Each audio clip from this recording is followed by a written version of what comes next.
Sobrenatural. Capítulo 4. Açoitado sem misericórdia. No dia 5 de maio de 1923, Ella Branham deu à luz ao seu 8º filho. Chamou-o de Howard Durfee. Ele se juntou a Charles Jr., de 4 anos, Jessé de 7, Edgar de 9, Melvin de 11, R de 12, Edward de 13 e William, que estava agora com 14 anos. Charles Branham estava encontrando grandes dificuldades para sustentar seus 8 filhos, especialmente durante os meses mais frios. Durante o inverno de 1922 para 1923, Billy fazia armadilhas para ajudar a colocar comida na mesa. As partes da terra do Sr. Watson, que tinha madeira, abundava com ratos almiscarados, gambás, coelhos e castores. Às 2 horas da madrugada, Billy saía com sua lanterna para inspecionar suas armadilhas. Frequentemente voltava para casa justamente na hora de ir para a escola. Pelo fato dele possuir somente um par de roupas, muitas vezes ele se sentava na sala de aula, cheirando como o gambá que ele tinha limpado ao amanhecer, o que muito desgostava os outros alunos. Porém, seu esforço extra dava lucros para sua família. Quando ele pegava um coelho, podia vendê-lo por 15 centavos de dólar. Então podia comprar uma caixa de balas calibre 22 e atirar em mais 3 ou 4 coelhos. Sua mãe servia coelho no jantar, juntamente com biscoitos e molho de carne. O restante Billy vendia na cidade, usando o dinheiro para comprar fubá ou farinha de trigo. A viagem até a cidade frequentemente deprimia Billy. Os Branhams tinham uma má reputação aos arredores de Jeffersonville e muitas vezes as pessoas atravessavam para o outro lado da rua para evitar o contato com Billy. Alguns falavam com ele tempo suficiente para que ninguém pudesse vê-los fazendo isto, mas se alguém mais passasse ao redor, a pessoa que estava falando com Billy logo se despedia e se ia. Aquilo feria.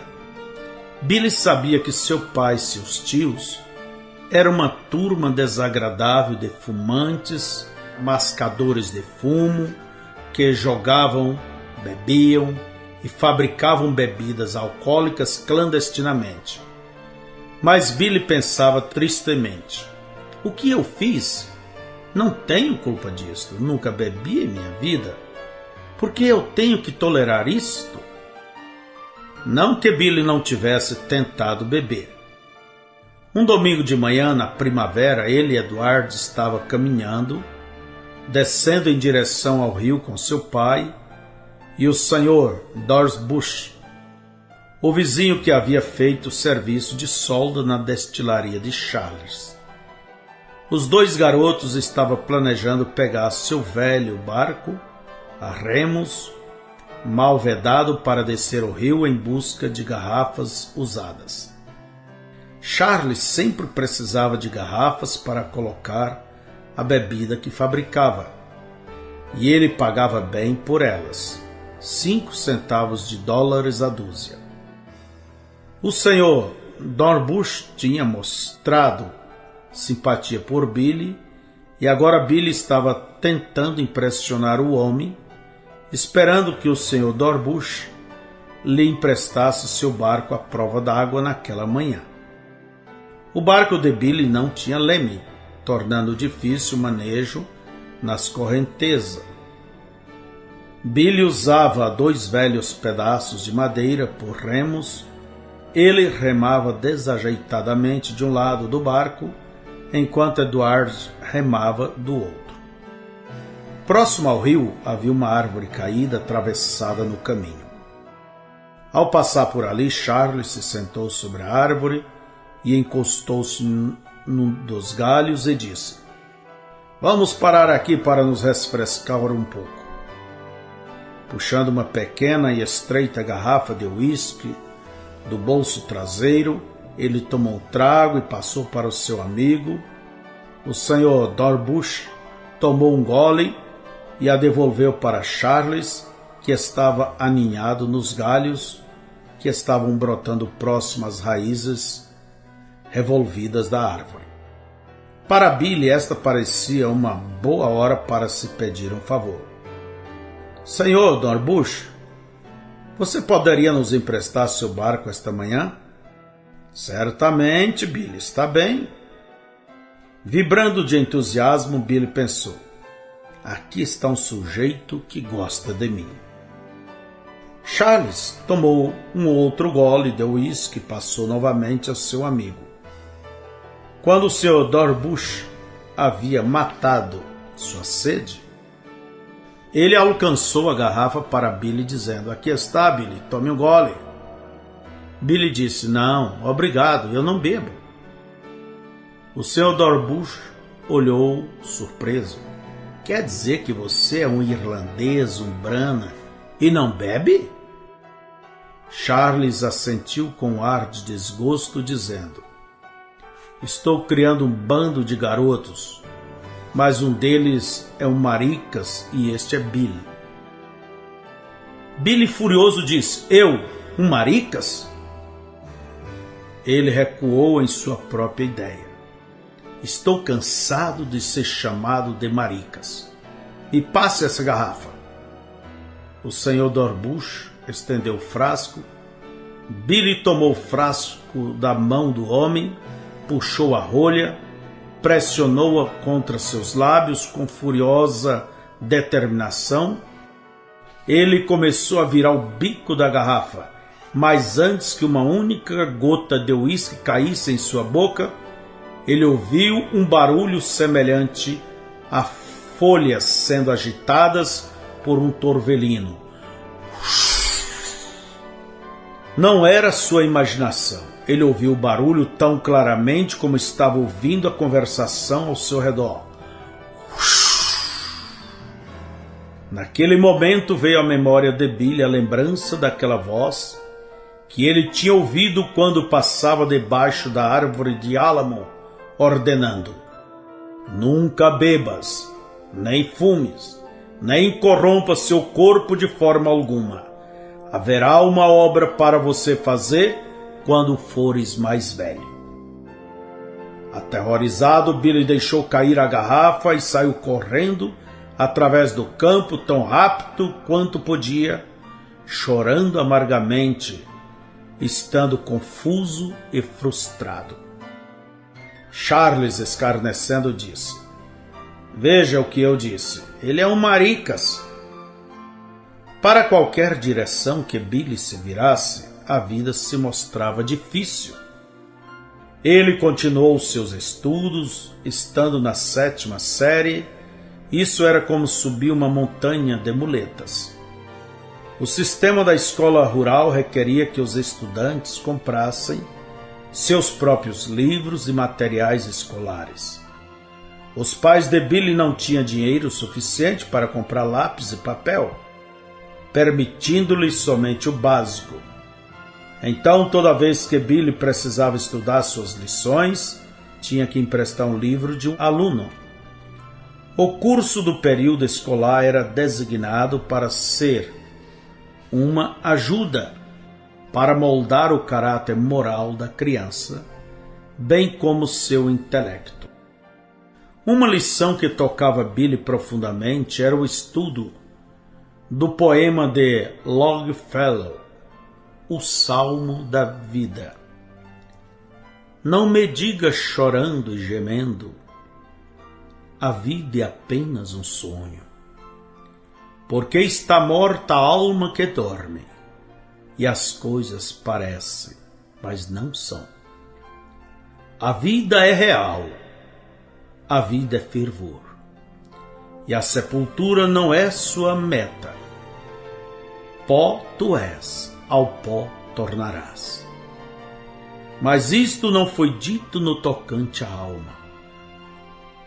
Nem felicidade, nem tristeza é a finalidade do nosso caminho ou destino, senão o ato de que cada amanhã havemos de nos encontrar mais adiante do que hoje.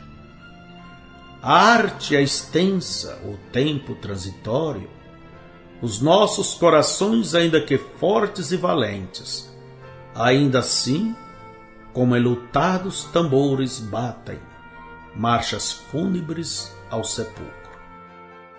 No largo campo da batalha deste mundo, no bivaque da vida, não seja como animal separado do rebanho.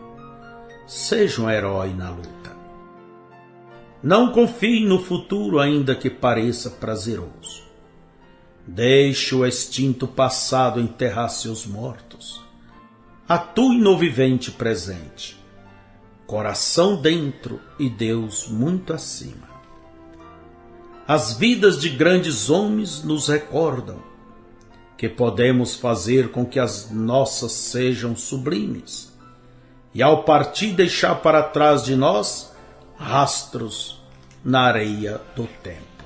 Rastros que talvez algum outro, navegando sobre a séria importância da vida, algum esquecido e náufrago irmão, vendo-as tome ânimo novamente.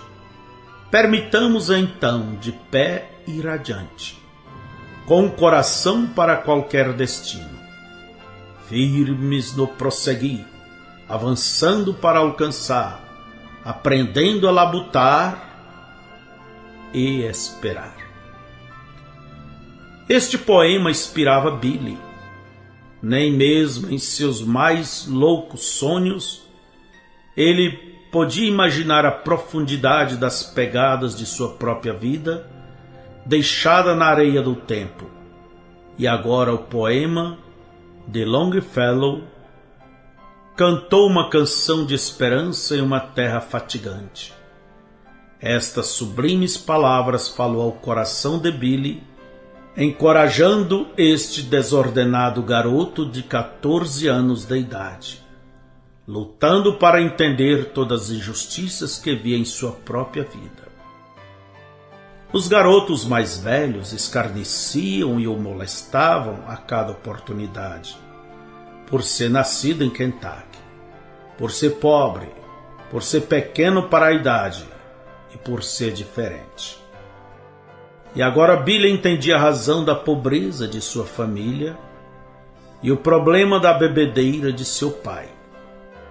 Um dia os colegas de escola estavam zombando dele por causa de sua roupa esfarrapada.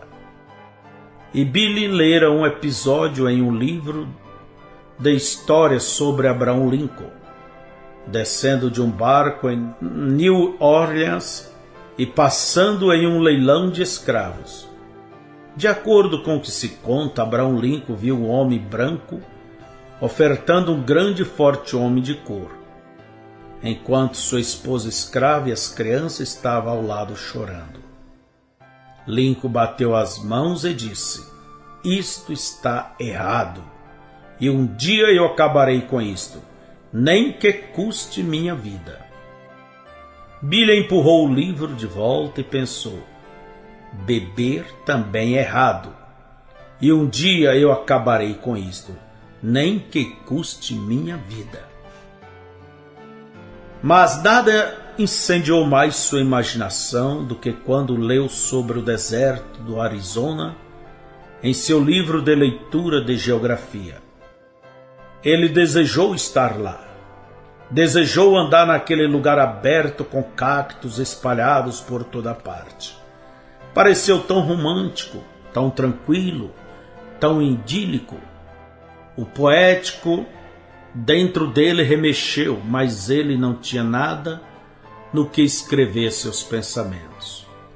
Então emprestou um pedaço de papel de um estudante próximo e ele escreveu: Saudoso estou, ó tão saudoso, daquele longínquo sudoeste, onde as sombras caem mais profundas além do topo da montanha.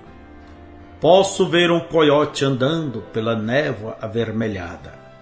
Posso ouvir o lobo uivar lá onde o gado pasta.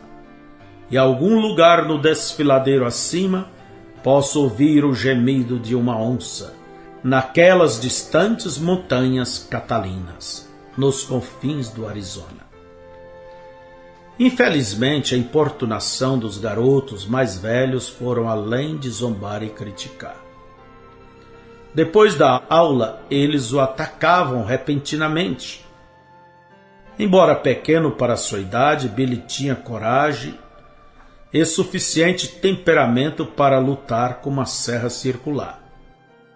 Os garotos o golpeavam e ele se levantava novamente, continuavam batendo nele até que não tivesse mais forças para se recuperar. Muitas vezes ele tomava sua comida através de uma palha, sua boca estava terrivelmente machucada para comer comida sólida. Num dia de primavera de 1923, Billy caminhava com uma garota de casa para a escola carregando seus livros.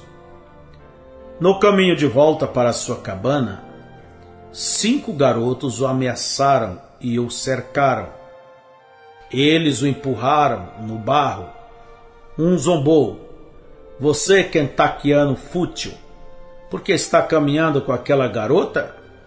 Um outro escarneceu: "Sim, nós não queremos que caminhe com ela, seu sujo pombo de Kentucky." Um pombo é um filhote de pomba. O termo era frequentemente usado no local para zombar dos índios. Os garotos sabiam que a mãe de Billy era meio índia, cujos olhos eram de uma mulher indígena. Então eles zombaram dele chamando de pombo kentuckiano. Com este insulto, Billy pulou e armou seus punhos, movendo-se selvagemente. Mas 5 garotos era demais. Os ameaçadores lutaram com ele até que seus braços fossem seguros.